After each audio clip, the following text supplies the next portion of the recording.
which is it's not strange for you to be independent in your community here in America from all the communities because it's all broke down. I mean, that's a foundational example. I mean, you're not going to be feeling united when you realize everybody's talking about all these different things of work and they always talking about adding jobs, but at the same time, you can't go down the street and get a job. See, that's how they tell you. You would think that when I'm gonna tell you for politicians that don't know, let me tell you something. When you get on the news and you say we just added 30,000 jobs, you know how most Americans think, oh, I can just go into my community and go get a job.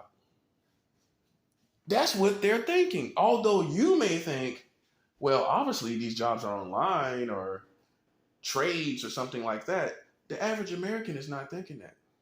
They're thinking that somewhere in their society or their community that they live in the metropolis that they live in, that they can go right down the street 5 blocks and there's more openings, right? That's what they're thinking. But this is not true. All the jobs that's being added probably require some type of degrees or some type of trade, but you're not putting it like that. You're just saying it to appeal to the people. That's a 7. Meanwhile, half of them can't even get those jobs, now can they? That you just said was added. It's for people that got college degrees or some type of trade, some type of experience or degree. See what I'm saying? But you don't say it that way. You say it just like 30,000 jobs just been added. 50,000, 100,000 jobs just been added. All requiring degrees, all requiring probably a trade. See, this is what makes me a realist. I'm breaking it down. I'm breaking down the facts. We can't be scared of the facts. That's what's wrong with half of these people. They're scared of the facts. They're scared of the facts. If you wasn't scared of the facts, you've been trying to tackle it. At least try to tackle it with all you got. You know it ain't enough jobs for everybody, right? At least try to get as close to it as you can. I mean, really. At least make it like 250 million jobs. There's 333 million people. At least try to have 250 million job openings at all times. That's reasonable, right? Maybe you can't get 333 million job openings, right? But that's what you should be working on. That should be your top priority. You want to stimulate your economy, that's the way to go. That's a 7. You tried everything else. But if you would be trying to sophisticate your job force, then you would stimulate automatically your economy. Well, people are going to be spending monies. If they're working, they have to. What they're going to do, hold on to it to look at it? So they're going to be stimulating your economy. You hear any of your politicians talking about this? That there are not enough jobs for every American citizen in your country. Have you ever heard any of them say it? I just want the credit where credit is due. Heard anybody say that?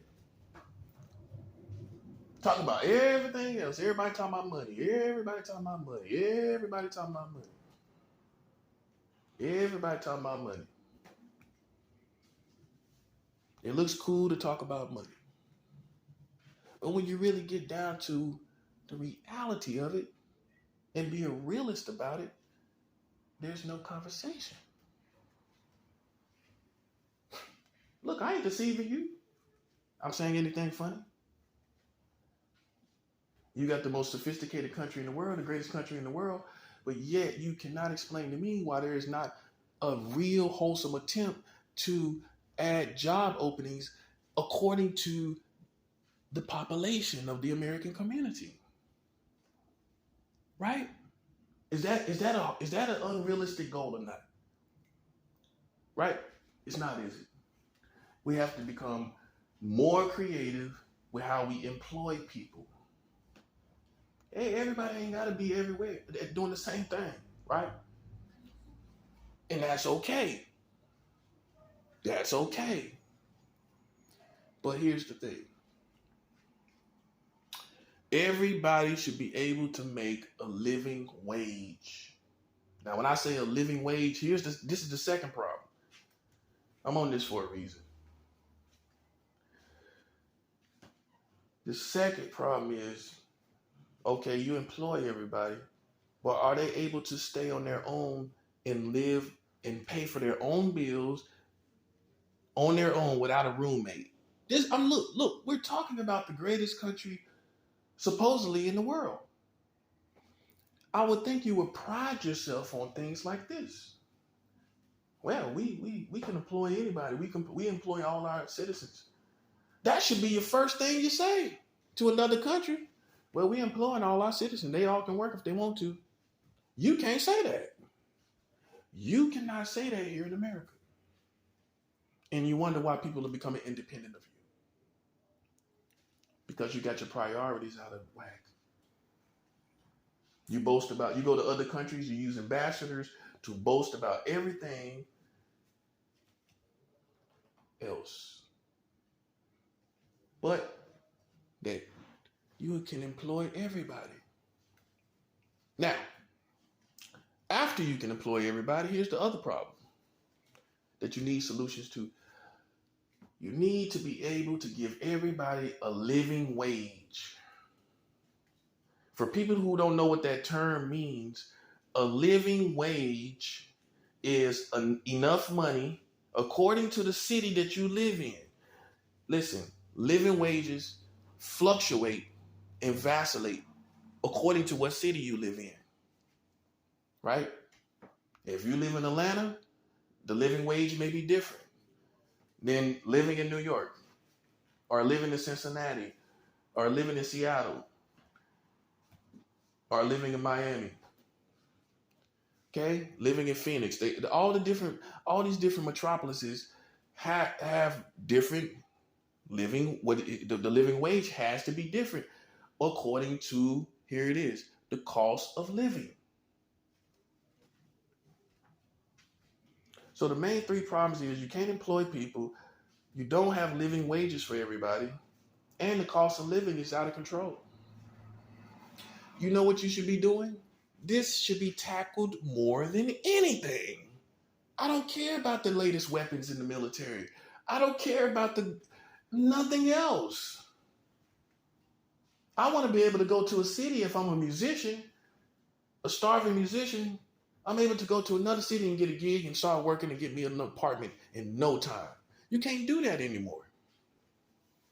The cost of living is too crazy.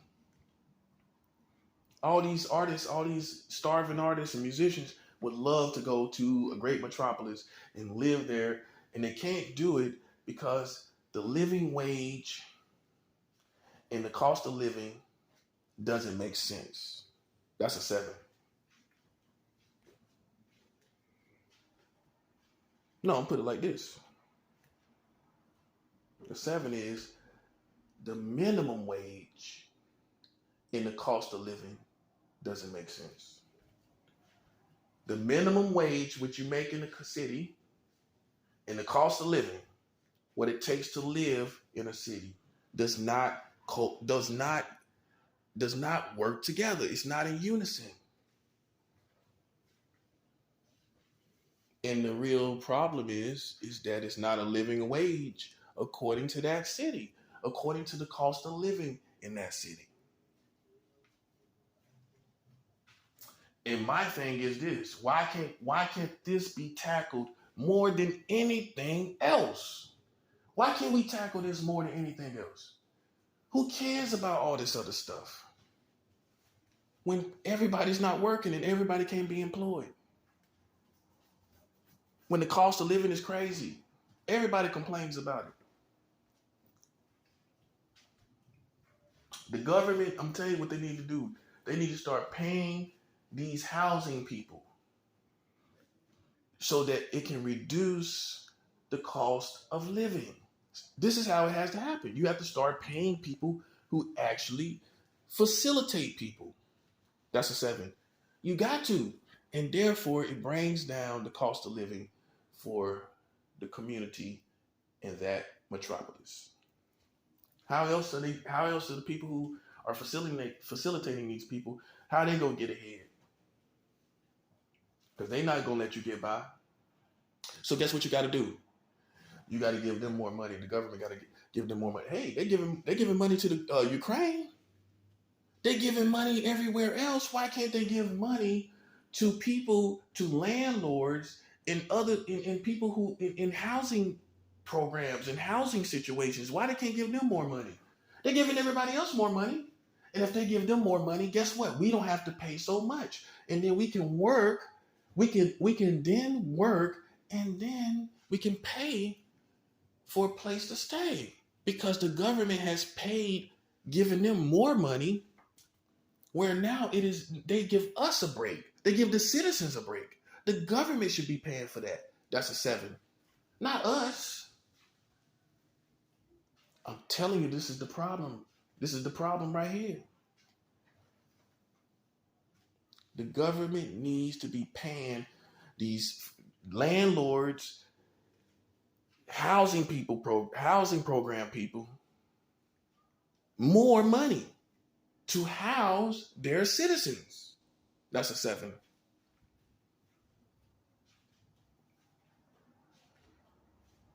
And the biggest problem is not the minimum wage. It's not the living wage. It's the cost of living. This is the biggest problem. That's a 7. That's the biggest problem. Because if you take down the cost of living, then the minimum wage can be decent and you still can survive. And that makes it a living wage because the cost of living went down. Therefore, the minimum wage becomes a living wage. That's a 7. But we tackling everything else but this. What's more important, guys? That all Americans are employed. What's more important than that? What's more important than that? That all Americans are employed at the same time. What's more important than that? Everybody talking about money. This is the most important money situation in America. That's a 7. What's more, see what I'm saying? What's more important as far as money goes? Everybody talking about being rich. Everybody talking about hustling. Nah. What's the most stable money situation that needs to be here? Better cost of living. Better cost of living. Better cost of living. And then it's able to work with minimum wage in each city. If the cost of living is better in each city. It's getting worse. In some ways, it may be getting better. But like I said, the government needs to be paying these housing people. They don't want to do it. If they gave them a nice chunk of change, right? That would make it better for you. The cost of living the landlords, if you will bring down what they expect of their tenants and everything. Mortgages will go down. If the government was more willing to give out more money to these housing individuals. But hey, I can't hate the game. You're living in a city where everything's jacked up. How the landlord gonna survive? If he gets a nice chunk of change, he or she gets a nice chunk of change, then things change. Hey, I'm more willing. Look, I'm even in a better mood. I'm more willing to negotiate this now. Yeah. But until this all happens, what I just told you, we're playing games. We're going through the motions. We're getting hustled and bamboozled.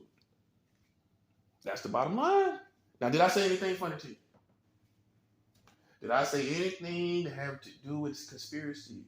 Did I say anything to hurt your feelings? Did I say anything to hurt the pride that you have for your country? If I said anything to hurt your pride that you have for your country, then something's wrong with you, bro. That's real. Come on now. Something's wrong with you. I'm talking about the cost of living, real stuff that we could do something about. You got to talk like, see, I raise my voice like that. You hear me better. That's why I do that.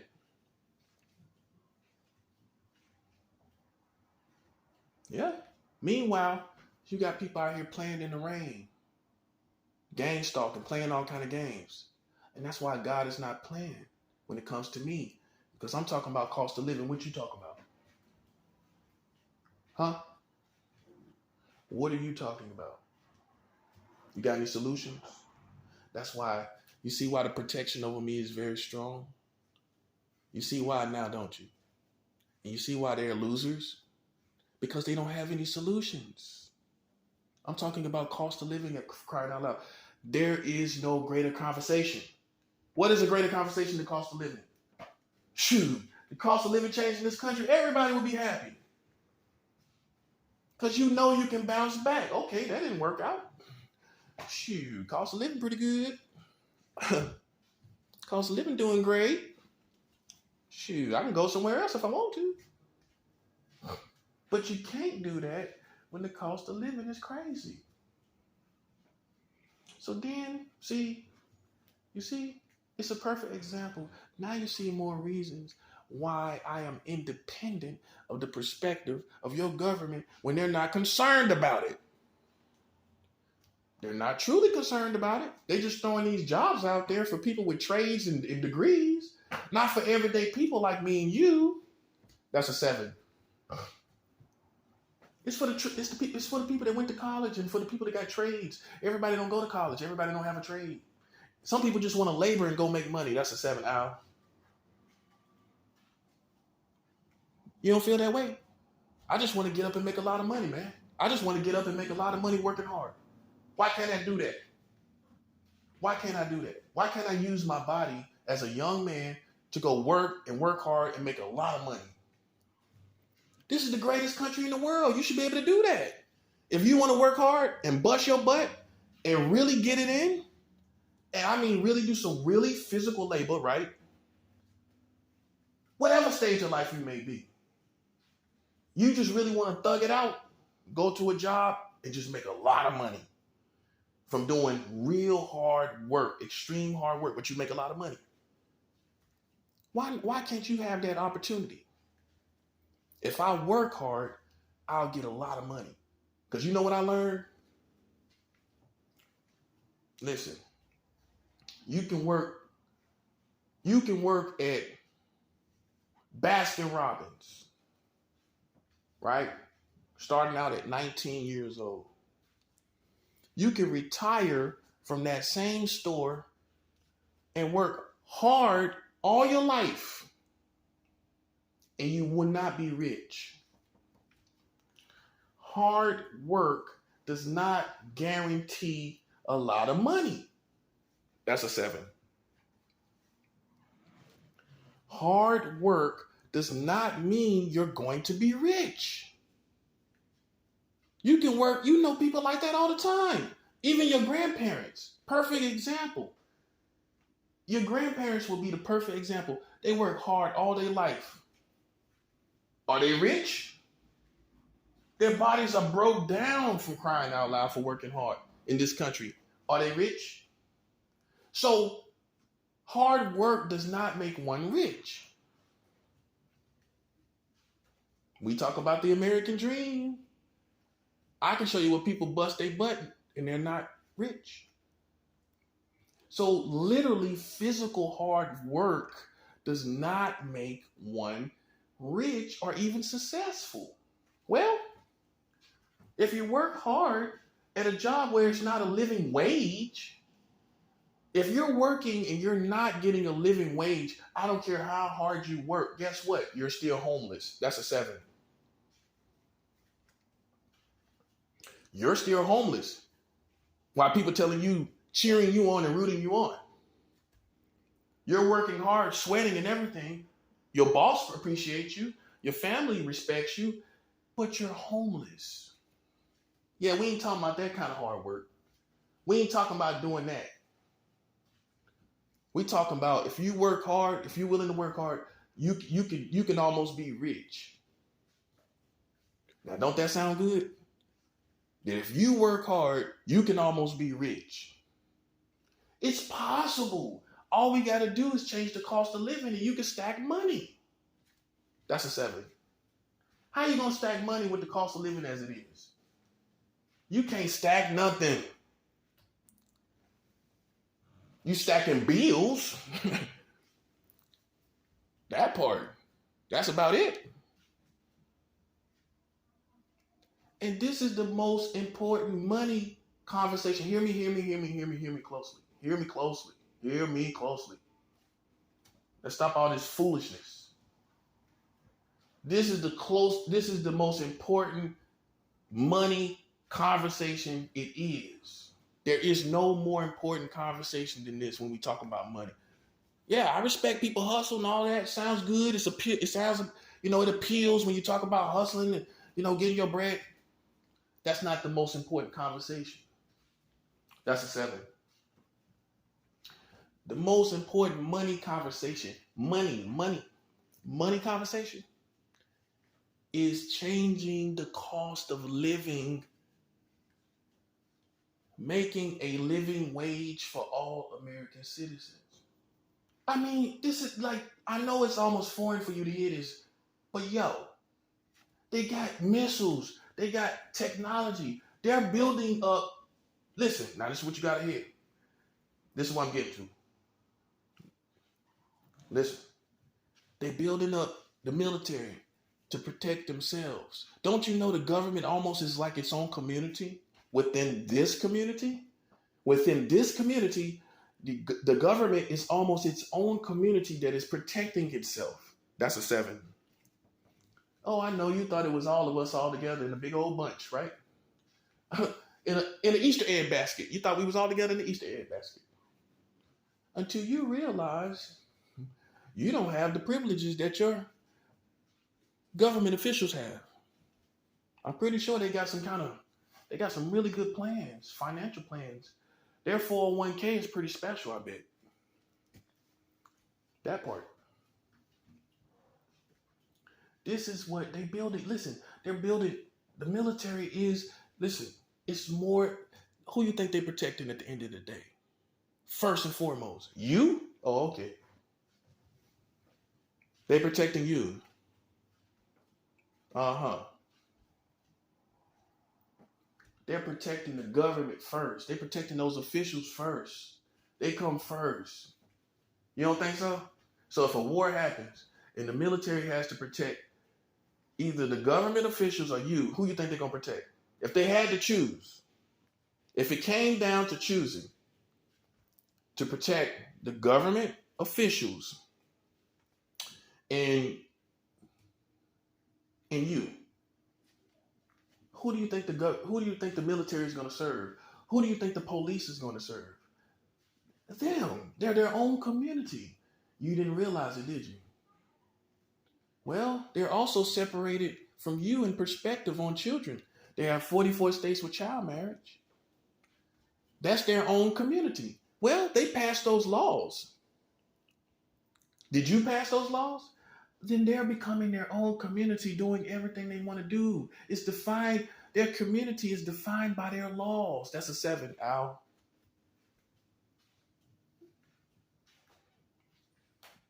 You have to realize They have become their own community, which therefore justifies even more why I am independent. And it's okay to be independent from this community and the communities thereof collectively without being considered a hostile person, a terrorist, a rebel, or something. You should be able to separate based on the facts without being persecuted. Well, that's what the Americans did, right or wrong. They separated from England because England, they didn't like how England was doing things. They did not like how England was doing things, and they separated as a result. Right?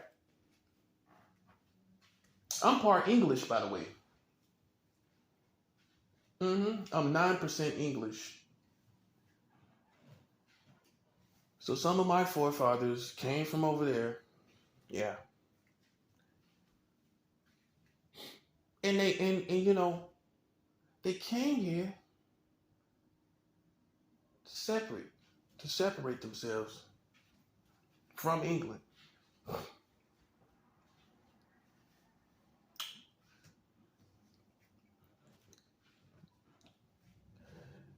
And you wonder why our country is here and there and everywhere. But you don't have to feel like you're doing the wrong thing when the cost of living in your country is the way it is. So what you supposed to do? Sit back and know for a fact that everybody can't be employed. You know this. Everybody cannot be employed, right? So what are we doing actually? I mean, what else are we doing with our time? Think about it. Look at it that way. What are we doing? What's more important than that? Oh, I mean, do people really want to attack America? Well, maybe now, maybe. But what is more important? I don't understand what's more important. What should be most important in the real conversation? Oh, everybody talking about money here and there, right?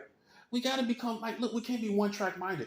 All these famous Americans, there should have been an association, some type of organization where they are also not independent from the government, but that they can add to the community in a very wholesome, almost government type way. All these famous people, black, white, and everything in between, got all millions and millions of dollars among them, and there is not one legitimate organization that they can benefit from too. Not just a tax write-off, some type of benefit. We'll figure that part out later. But for right now, because everybody's interested in benefiting, right? You got to mention that part. But right now, we want to talk about how they can all pull their money together and become an organization that acts independent of the government, but almost acts as a government as far as governing the people financially. As far as the structures of the community, the jobs and everything, they can work with the government, but on their terms only. That's how that has to work. The government cannot manipulate them to do what they want them to do. No. But we got to see, but this is another conversation. All this rich money, all these rich people. Look, we need to start utilizing them. Because as I am told, the poor are getting poorer and the rich are becoming richer, right? It's becoming more of a gap between the poor and the rich. More and more. Because you're not putting any responsibility on the rich. Now, I'm not saying they're supposed to give up half of their money that they work for, that they have. I'm not saying that. I understand that too. That's not fair. You get all the way to the top and then you gotta take care of everybody. That's not fair either. There's a balance, right? where everyone benefits. That's how we got to do that. That's how we got to do that. But for sure, definitely for sure, the biggest money conversation should be the cost of living. And as sophisticated as this country is, we should be working on it, and we should be successful concerning it. I don't care how much they bill. I don't care how much people ask for it. The government should be willing to pay for it. How much they love you? Do they love you? Have they ever told you they loved you? Yeah, I know. You might think I'm being a little emotional. But if they loved you, then why can't they pay out a little money? Why can't they, if they love their American citizens, they say everything else. They'll even say, God bless America. But you notice they never say, we love you, America. Not really. I mean, every once in a while. But you don't hear them say, we love you. We love our citizens. They need to they need to get that ball rolling. Because when you start talking about love and you say you love your American citizens, guess what? You're going to be willing to pay out that extra money. You're going to be willing to pay out that extra money. You're going to pay who needs to be paid so the cost of living is better. Whoever it is you need to pay. You're going to do that to make the cost of living better. Listen, there is no other more important conversation. It isn't. I don't care what else. What? It's no more important money conversation than the cost of living. And they wonder why I'm independent. That's all it is in essence. Independent.